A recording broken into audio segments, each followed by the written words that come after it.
So I switched from EuroXVT to ST, also known as the Suckless terminal, a few weeks back, and it's a really good piece of software. It's a way better terminal emulator than EuroXVT is. But the problem is that it has really terrible documentation.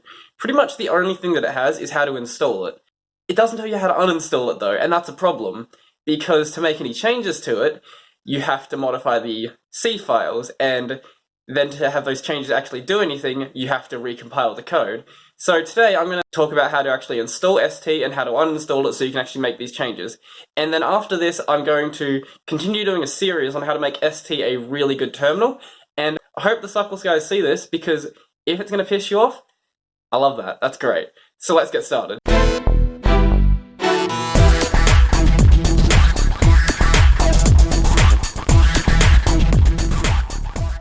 Good afternoon everyone, and welcome back to the channel. So the first thing that you're going to want to do is come over to the Suckless website and come to the ST page. You can just find it by searching for it.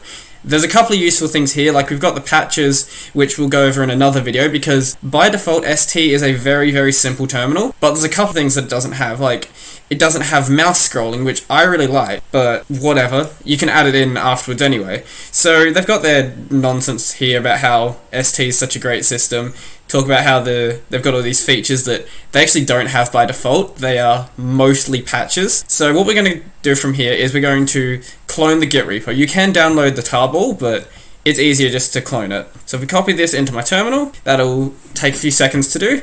Okay, so now that we have the Git repo cloned, we can cd into that, so it's just called ST. And if we look in here, there's a couple of files in here that you may want to look at afterwards. So I'm in a weird situation right now, so I'm actually in ST, so I'm going to be installing ST within ST. Luckily on Linux, if you don't close the last instance of an application after you uninstall it, it's actually not a problem. So I will off camera go uninstall ST. Okay, so nothing's changed for you guys, but I've just gone and uninstalled ST just so we don't have any weird conflicts with the make files. If you want to install it, you'll run sudo make clean install. You can run just install, but if you do clean install, then it will not put in the intermediary files, because you don't actually need those in the end. So you're going to need to have make installed for this. You probably have it from something. If you're on Arch, then you would have installed it from the base devel package probably. On any other system, you probably have it from something. If you don't, it'll be available in your standard repos. So if we run sudo make clean install, that'll take a second to finish. So now we have ST installed. So this is how it looks by default, and this, if we move my webcam over, and I'm not going to close my current terminal because I won't be able to zoom in or anything like that. You can't scroll with your cursor, you can't do much. You can use it as a basic terminal and that's about it. So I'll close down that now.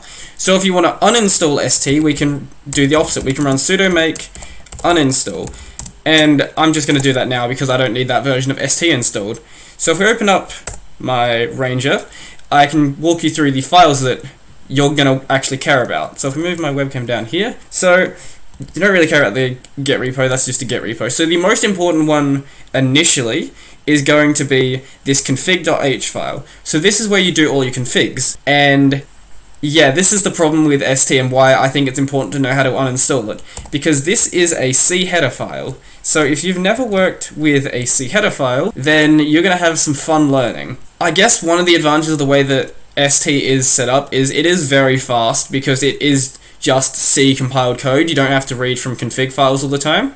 So say you want to set up hotkeys, then you're going to have to go all the way down here and learn how this works. Don't worry, I'm going to do a separate video on how to actually set this up. There's some by default, but some of the stuff that you want, like zoom and things like that, aren't available. So another file that you may be interested in is, once you've got a bit more experience, the files you're going to be more interested in are the st.c, st.h, and x.c. This is where you're going to be writing functions and things like that. Initially, you're not going to really care about this. It's not until you want to do something more complex, like say you want to run a shell command, or you want to, I don't know, maybe spawn another terminal under certain conditions. You're going to have to do a lot more work to actually get that working. In the end, it will be quicker, but I really wish that someone had actually gone through and properly documented it.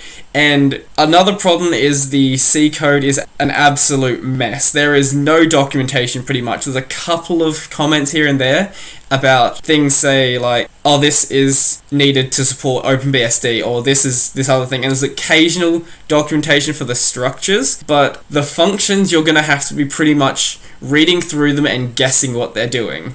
And that's why I'm doing this series, because I think that's really dumb. And there's a lot of features that I think are missing from this terminal by default that I really want to cover, and I think that if I do that, that'll make the acceptance of this software a lot easier for newer users. And I know that the Suckless guys are not going to like this, but I don't care. I want this software to be used by everyone because it is really good. Having terrible documentation shouldn't be a limitation. There's no reason that someone can't come in and actually explain how this stuff works. So I think that's pretty much everything for this video. I'm going to go over how to do patches and how to actually modify the C code in a separate video. But yeah, that's pretty much everything for this. So if you learned something from this video, remember to leave a comment. And if you're from the Suckless team, or you're a Suckless fanboy who doesn't want any new users to be using Suckless, then let me know how you feel about this video. Remember to like and subscribe and hit the little bell icon below if you want to see more from my channel. And I've got a Twitter account that I post video updates to pretty much, and that's about it. And yeah, that's everything for me, so I'm out.